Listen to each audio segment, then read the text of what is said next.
Well, they say knowledge is power. So, how does knowing 10 semiotic sign classes impact on how we design or illustrate? Peirce defines in this wonderfully conceptually detailed but obtuse way 10 classifications of semiotic signs. He also details 3 levels of semiotic delivery of the encoded meaning. Let us take a whistle-stop tour through how 10 semiotic sign classes can enhance how you visually communicate. Welcome to the 5th Semiosis 101 Omnibus edition from Season 3. If you've watched the weekly Semiosis 101 episodes before, then you already know I am Dave Wood, and I explained Charles Sanders Peirce's semiotic theory of semiosis, sign action, in designer-centric terms. In this omnibus, I collect 3 episodes of Semiosis 101's Season 3 into a single edition. These 3 episodes can be watched back to back in this edition on the subject of Peirce's 10 simple to complex sign classifications. Season 3's overall semiotic theme is semiotic encoding with a focus on how audiences make interpretations. What this season's theme means to you as visual communicators is that at long last you will see what semiotic signs can be, are, will be. For any new viewers joining Semiosis 101, welcome. We will build your confidence to encode semiotic sign action into your own designs or illustrations during your own ideation phase to enhance visual communication. Why do you need Semiosis 101? Peirce's writing and terminology is very obtuse. On Semiosis 101, I translate Peirce's brilliant theory into language creators will understand and can follow. After all, we study design and illustration and not philosophy, so we need theory centered to creators' needs. Yes? That is why you need Semiosis 101. So subscribe and let us jump straight into the 10 semiotic signs, Peirce's simple to complex classifications.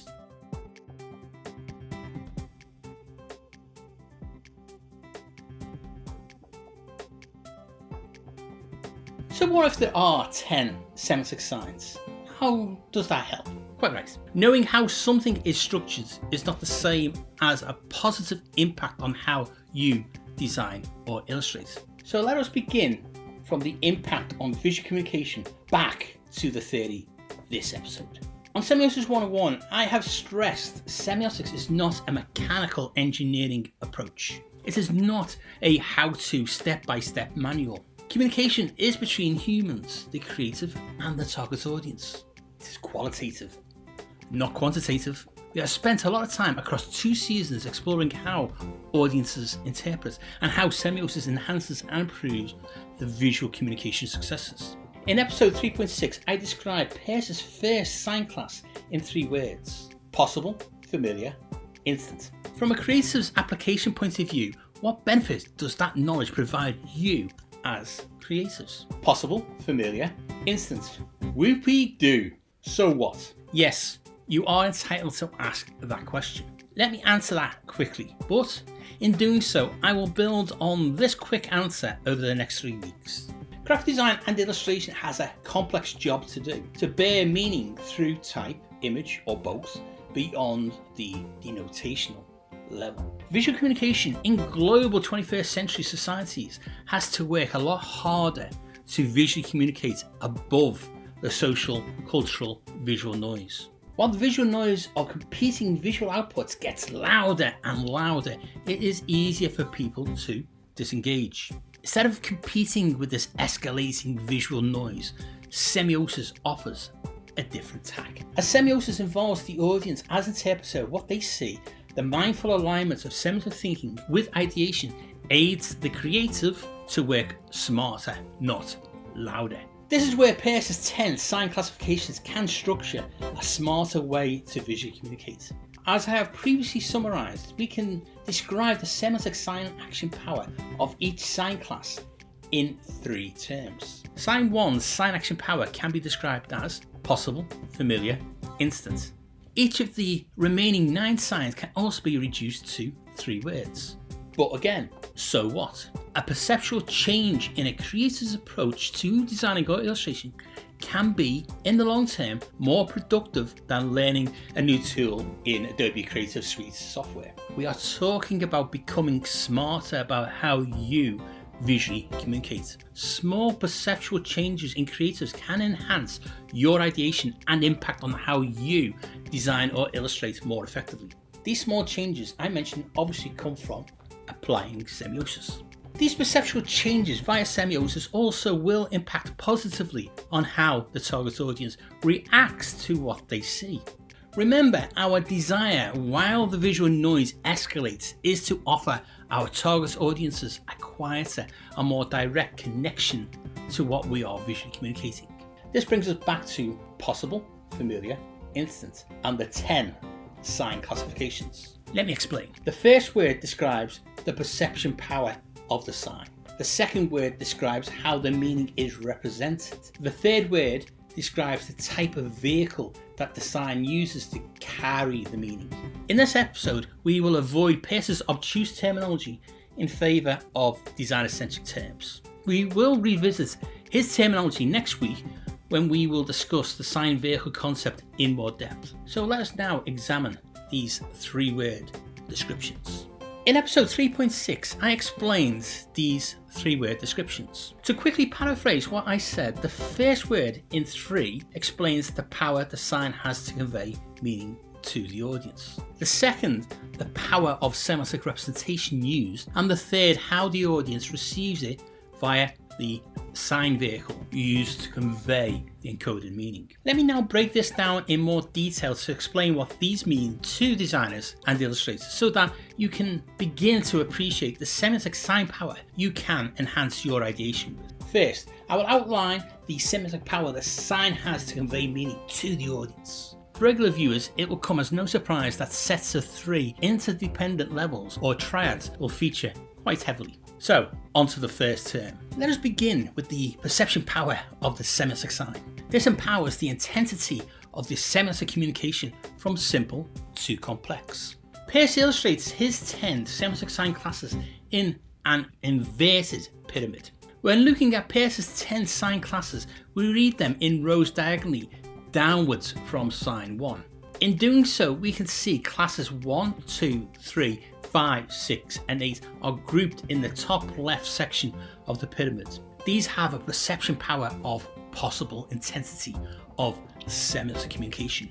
Below them are a strip of signs 4, 7 and 9 with an intensity of the suggested. Sign 10 in the top right hand corner has an intensity of the resolved. We will return to PEIRCE'S terms for Semiosis 101's designer-centric terms in the next 2 episodes.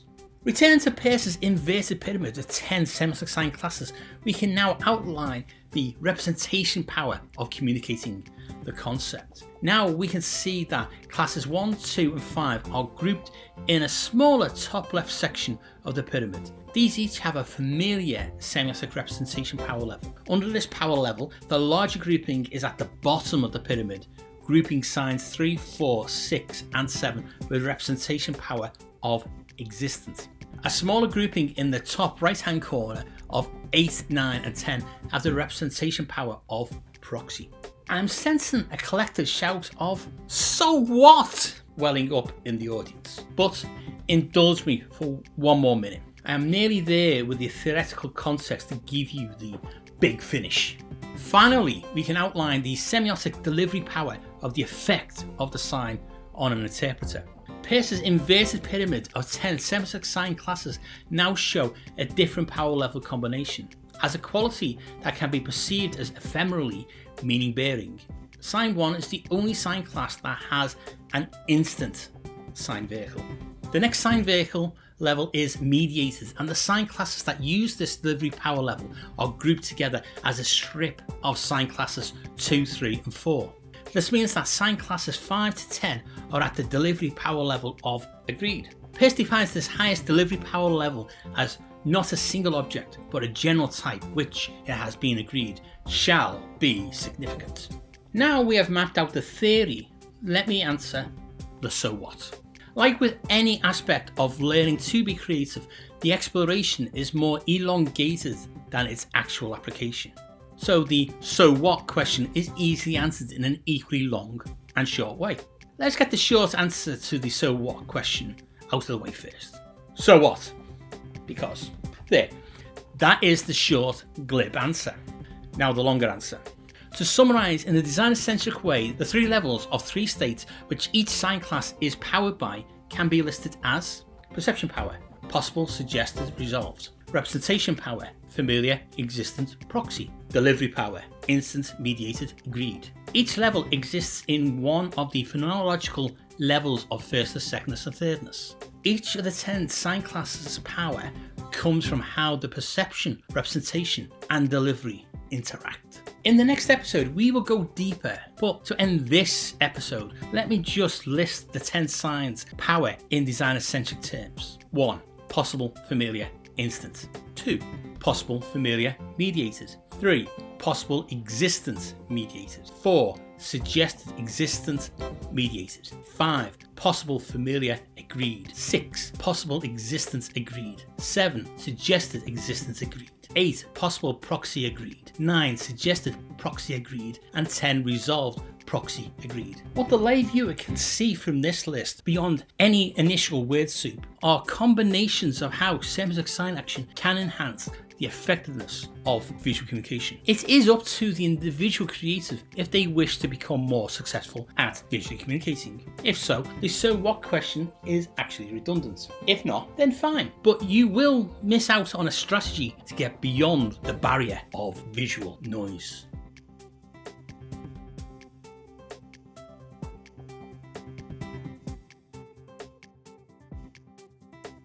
In episode 3.5, I concluded with a designer-centric summary of each of PEIRCE'S 10 semiotic sign classifications power levels. These 10 power summaries were: sign 1, possible, familiar, instant; sign 2, possible, familiar, mediated; sign 3, possible, existent, mediated; sign 4, suggested, existent, mediated; sign 5, possible, familiar, agreed; sign 6, possible, existent, agreed; sign 7, suggested, existence, agreed; sign 8, possible, proxy, agreed; sign 9, suggested, proxy, agreed; and sign 10, resolved, proxy, agreed.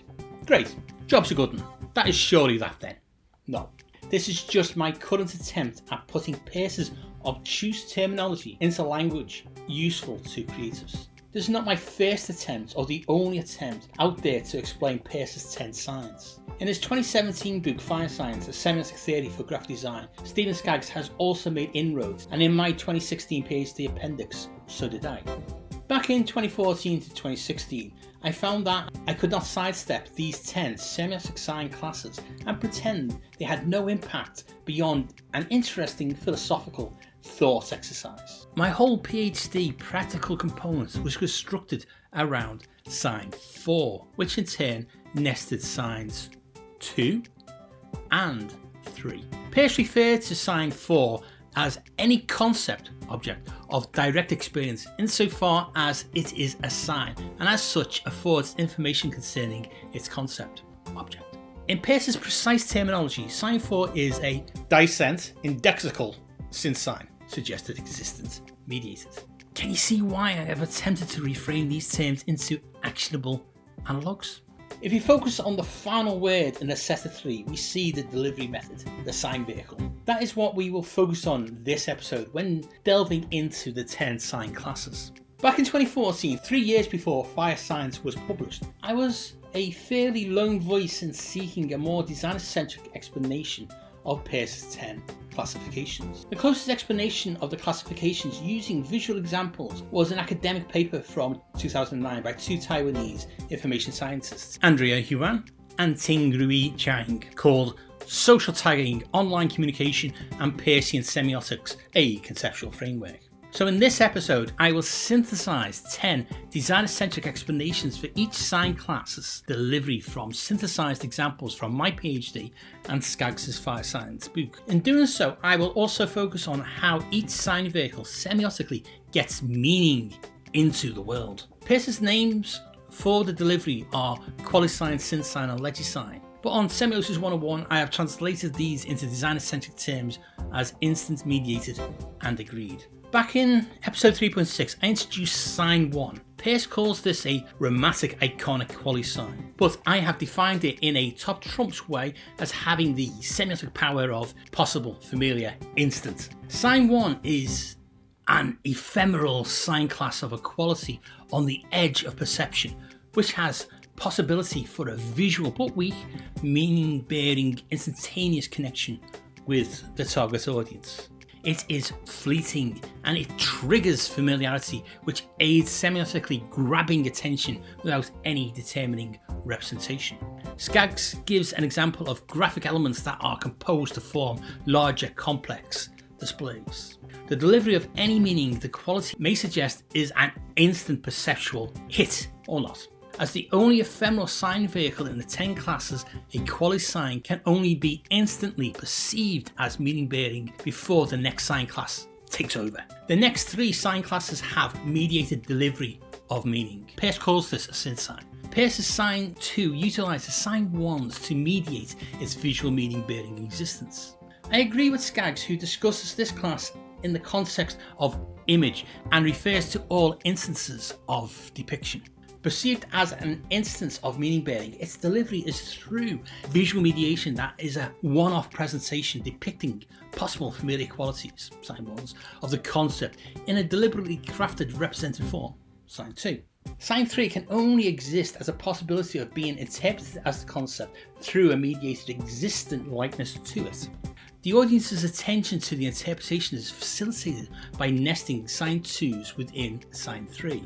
Once the sign 2 has grabbed the attention, sign 3's possible relations to the concept can be perceived and interpreted. The last of the mediated delivery sign classes is sign 4. Peirce's famous example for this sign class is a weathercock representing the concept wind. Wind is mediated through interpreting the existence suggested direction the weathercock turns and points. It is a sign class of direct experience and nests the 2 previous classes. Nested sign 2s mediate the delivery of the familiar qualities of the concept, while the nested sign 3 provide possible existent things to frame the experience. Sign 4 then builds on this mediation to visually suggest the experience. Skaggs gives an example of a franked postage stamp as evidence of the act of postage. The stamp design asserts nothing, but the franking of the stamp asserts the experience. The next 6 sign classes all fall within an agreed sign vehicle class, which Peirce calls a legisign. In the next episode, we will go into more depth with these 6 sign classes, but as this episode concerns itself with the sign vehicle delivery, we will just focus on that in more depth. Now, Peirce names the delivery of these 6 sign classes as legisigns. Legi, as in a law. It is easier to think of this delivery method as agreed. 3 classes that have this agreed delivery have perception semiotic power levels of possible, 2 have suggested levels, and sign 10's perception power is at a resolved level. Moving to the semiotic representation power level, sign 5's level is familiar, while sign 6 and 7 have existent representation levels. Sign classes 8 to 10 can be described as having proxy representation levels. Okay, this is sounding like a game of top trumps now. What on earth does any of that have to do with illustrators or designers? Think about your audience. They are not blanks. They have experiences that they bring to anything visual, which will frame their ability to interpret. At the highest semiotic sign classes, sign 10 can be described as resolved, proxy, agreed. Peirce obtusely calls this sign an argument symbolic legisign. So let me unpack this sign class to contextualize it to contemporary visual communicators. At this level of semiotic sign, its representation needs to be general enough, proxy, to ensure as many audience members will understand it. The concept it is indicating must generally be known and understood by as many as possible. 2. Resolved. To ensure the audience reaches and accepts the intended meaning, the delivery of it leads them to an interpretation that is generally agreeable. Within visual communication design, sign 10s form signage, branding, etc. Anything that needs its visual language to communicate on a general level to many audience members. Sign 10 is a bit of a visual communication holy grail, as there can be many sociocultural and linguistic incompatibilities which may become semiotic noise interfering with its success. But there are successful visual examples. Republic of Ireland based graphic designer Juan Solis has researched the humble signage of gendered toilet facilities around the world. This piece of ubiquitous signage utilises an agreed method by using proxy representations for male and female bodies to resolve how to indicate in a non-verbal ways which toilet to use. But Skaggs and Firesides reminds creators that no graphic display has the power on its own terms to be conclusive. But we can use semiosis to improve our chances. The focus on agreement in the case of sign classes 5 to 10 as a semiotic delivery method makes you creators consider what the audience already know and how you can encode for that to improve the opportunities to visually connect with as many people as possible. In sign classes 2 to 4, the delivery method acknowledges that the level below agreement has to be built on successful mediation. After all, to accept a general agreement that this is that, the audience has to be visually guided to that interpretation. Before mediation or agreement that this is that, the audience's attention has to be hooked and maintained. So, ephemeral semiotic qualities are employed to instantaneously hook the audience. I will caveat the terms I have defined are still in a process of evolution. Can you suggest more apt terms?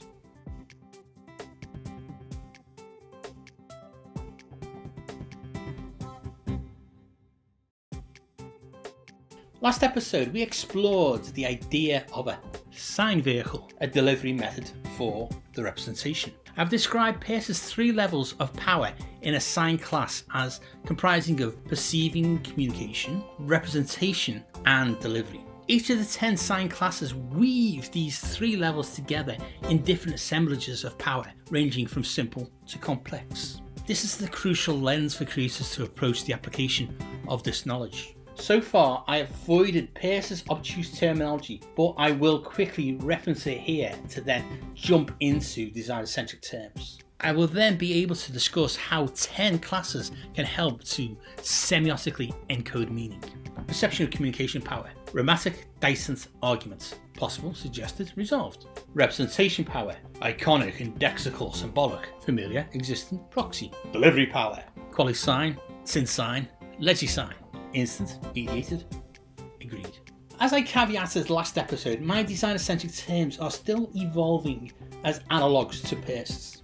What I want to focus on now is your visual communication intent and then look at how the 10 classes will help you.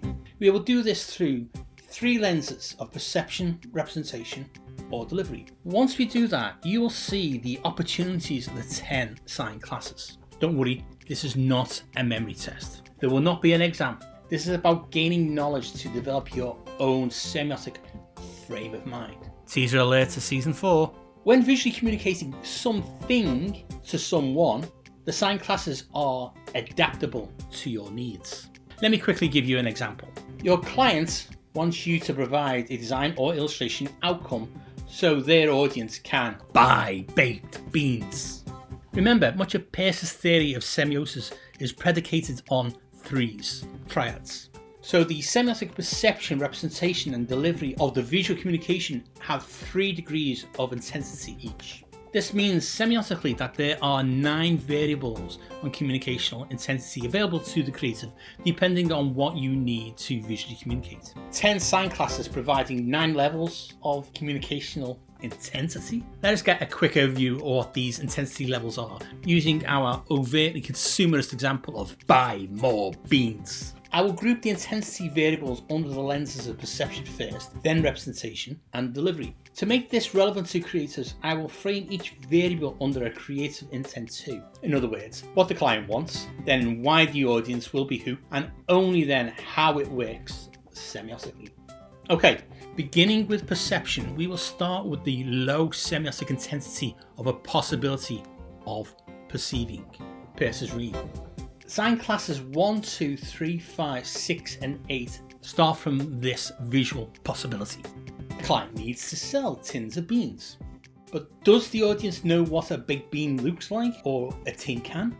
A red ovaloid shape possibly shares a quality of a baked bean. A grey tube possibly has a look of a tin can. The audience at this stage has had their attention hooked by just perceiving possible shapes. The visual qualities of beans or tin can now build further meaning in the audience. We now increase the semiotic intensity to visually suggest what to perceive. PEIRCE'S dieset. Sign classes 4, 7 and 9 start by suggesting X could be actually Z.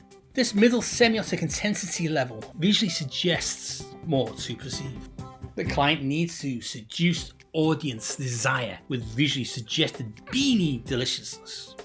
People need to eat. Beans need selling. People want to buy quality.